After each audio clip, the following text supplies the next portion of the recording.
तो दोस्तों आज हम पढ़ने वाले हैं क्लास 9 ज्योग्राफी का चैप्टर नंबर 3 जिसका नाम है ड्रेनेज। तो सबसे पहले हम ये जानते हैं कि आखिर ड्रेनेज का क्या मतलब होता है। तो ड्रेनेज का सीधा सा अर्थ होता है river system of an area, मतलब किसी भी एरिया के रिवर सिस्टम को हम ड्रेनेज बोलते हैं। नेक्स्ट आता है ड्रेनेज बेसिन।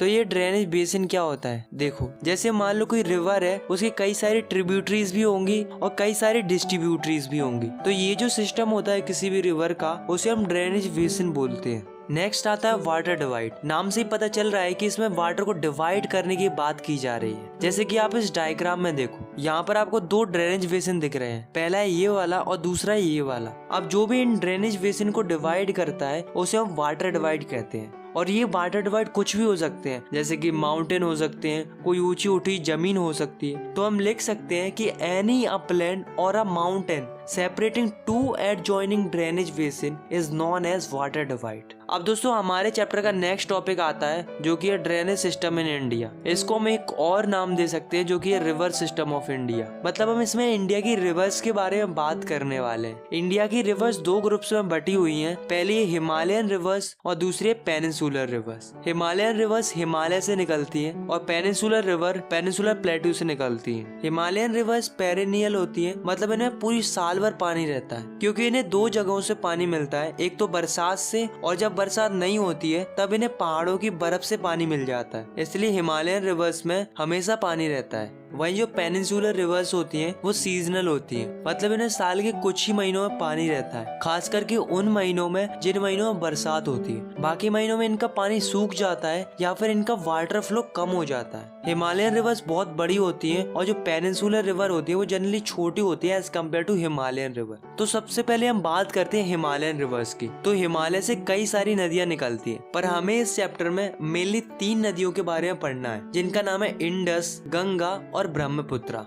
तो सबसे पहले हम बात करते हैं इंडस रिवर की। तो इंडस रिवर तिब्बत से निकलती है और जम्मू कश्मीर से होते होते पाकिस्तान जाती है, फिर पाकिस्तान के बाद अरेबियन सी में जाकर मिल जाती है। इसकी कई सारी ट्रिब्यूटरीज भी हैं, जैसे कि जस्कर, सियोंग, चेनाब, झेलम, सतलुज, ब्यास और रावी। इस रिवर की टोटल लेंथ है 2900 किलोमीटर्स और इस रिवर का जो स्लोप है वो काफी जेंटल स्लोप है। Now the next river is Ganga river. अब दोस्तों उत्तराखंड में ग्लेशियर है जिसका नाम है गंगोत्री। तो वहाँ से क्या होता है कि वहाँ से भागीरथी निकलती है और इधर से अलकनंदा निकलती है। ये दोनों देवप्रयाग में जाकर आपस में मिल जाती हैं और इन दोनों के संगम से गंगा नदी बनती है और ये ईस्ट की तरफ बहती चली जाती है। फिर एक जगह फरक का जो कि वेस्ट बंगाल में लोकेटेड है, वहाँ पर जाके ये बाइफरकेट कर जाती है हुगली और भागीरथी में। हुगली कलकत्ता से होकर बे ऑफ बंगाल में मिल जाती है और जो गंगा की मेन स्ट्रीम होती है यानी कि भागीरथी, वो बांग्लादेश में जाकर ब्रह्मपुत्र रिवर से मिल जाती है और इन दोनों रिवर के मिलने से मेघना रिवर बनती है और फिर ये मेघना रिवर बहती हुई बे ऑफ बंगाल में मिल जाती है। और इन रिवर्स का जो डेल्टा बनता है वो है सुंदरबन डेल्टा। और आपको जानकर हैरानी होगी कि सुंदरबन डेल्टा इस दुनिया का सबसे बड़ा रिवर डेल्टा है। गंगा की कई सारी ट्रिब्यूटरीज भी हैं जो कि गंगा को ज्वाइन करती हैं जब गंगा फ्लो करती है, जैसे कि यमुना,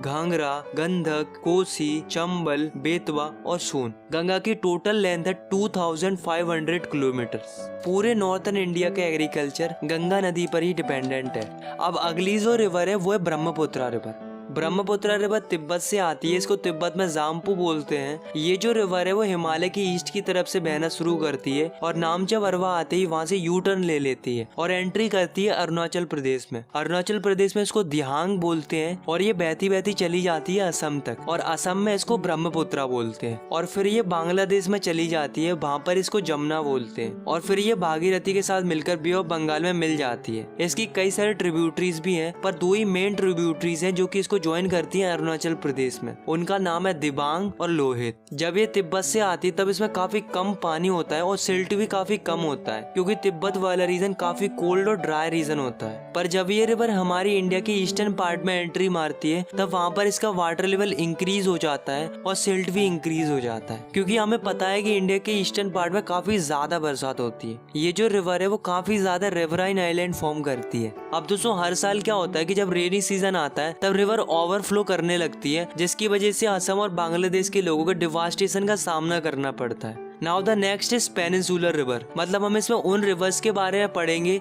जो कि इंडिया के पेनिनसुलर रीजन से निकलती हैं। इंडिया के पेनिनसुलर रीजन में ज्यादातर रिवर वेस्टर्न घाट से निकलती हैं और ईस्ट की तरफ फ्लो करती हैं, जैसे कि महानदी, गोदावरी, कृष्णा एंड कावेरी। और केवल नर्मदा और तापी दो बड़ी रिवर हैं जो कि वेस्ट की तरफ फ्लो करती हैं और एस्चुरीज बनाती हैं। तो सबसे पहले हम बात करते हैं नर्मदा रिवर की। तो नर्मदा रिवर मध्य प्रदेश के अमरकंटक हिल से निकलती है और वेस्ट की तरफ बहती चली जाती है, फिर गुजरात से होकर अरेबियन सी में मिल जाती है। नर्मदा रिवर अपने रास्ते में बहुत सारी अट्रैक्टिव लोकेशन बनाती है, जैसे कि धुआंधार फॉल्स और मार्बल रॉक्स। नेक्स्ट है Tapi river. Tapi river Satpura ranges से बहती है। ये जो रिवर है वो नर्मदा रिवर के पैरेलल फ्लो करती है और महाराष्ट्र और गुजरात से होकर अरेबियन सी में चली जाती है, बट इसकी जो लेंथ होती है वो छोटी होती है नर्मदा रिवर से। अब दोस्तों और भी कुछ छोटी छोटी रिवर्स हैं जो कि वेस्ट की तरफ फ्लो करती हैं, जैसे कि साबरमती, माही, भारतपूर्णा, प्रियार।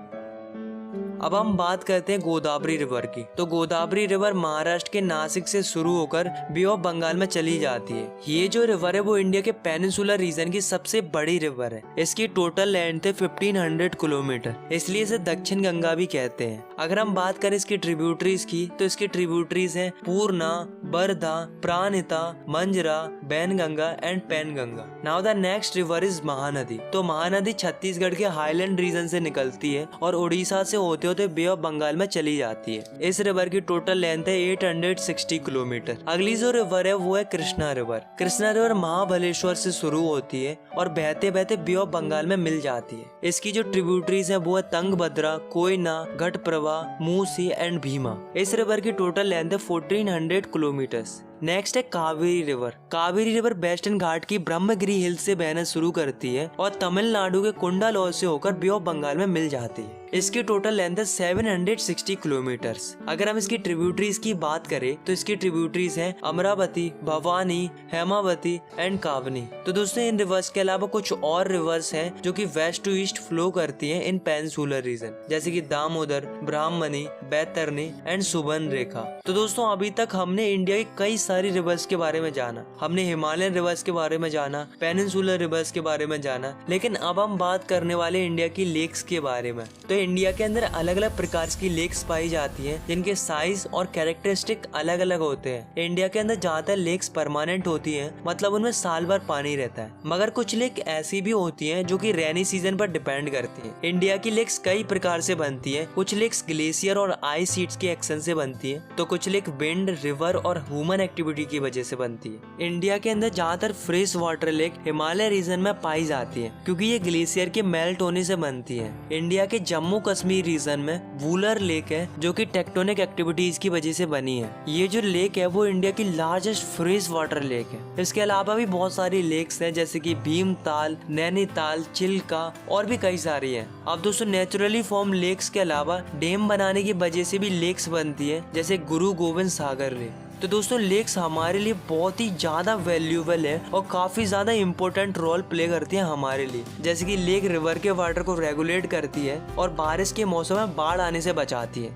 लेक की मदद से हम इलेक्ट्रिसिटी जनरेट कर पाते हैं by developing hydro power plant. Lakes अपने आसपास के क्लाइमेट को मॉडरेट करते हैं और एक्वाटिक इकोसिस्टम को भी मेंटेन रखते हैं। लेक्स किसी भी जगह की खूबसूरती को बढ़ाते हैं, जिसकी वजह से टूरिज्म को भी बढ़ावा मिलता है। लेक्स के अलावा रिवर्स भी हमारी इकोनॉमी के लिए काफी ज्यादा इम्पोर्टेंट रोल प्ले करते हैं, क्योंकि रिवर्स का पानी हम इरिगेशन के लिए यूज करते हैं, नेविगेशन के लिए इस्तेमाल करते हैं और हाइड्रो पावर जनरेशन के लिए भी इस्तेमाल करते हैं। लेकिन दोस्तों लोग अपने फायदे के लिए इन रिवर्स को बर्बाद कर रहे हैं। Domestic, municipal, industrial and agriculture के लिए पानी की डिमांड बढ़ रही है, तो लोग क्या कर रहे हैं, काफी ज्यादा क्वांटिटी में पानी निकाल रहे हैं नदियों से, जिसकी वजह से जो वाटर लेवल है नदियों का वो डिक्रीज हो रहा है। और जो इंडस्ट्रीज होती है उनका जो गंदा पानी निकलता है उसे सीधा नदियों में डाल दिया जाता है, जिससे हमारी रिवर्स पॉल्यूट होती जा रही है और पानी की क्वांटिटी भी डिक्रीज होती जा रही है। और ये गंदगी इतनी ज्यादा हो रही है कि रिवर्स अपने पानी को सेल्फ क्लींस भी नहीं कर पा रही है। तो इसके लिए हमें और हमारी गवर्नमेंट को इस पर ध्यान देना होगा, जिससे हमारी रिवर्स और लेक्स हमेशा साफ बनी रहे। नो डाउट गवर्नमेंट प्रयास कर रही है, बट और भी ज्यादा फोकस्ड होने की जरूरत है। आई होप आपको ये वीडियो पसंद आई होगी।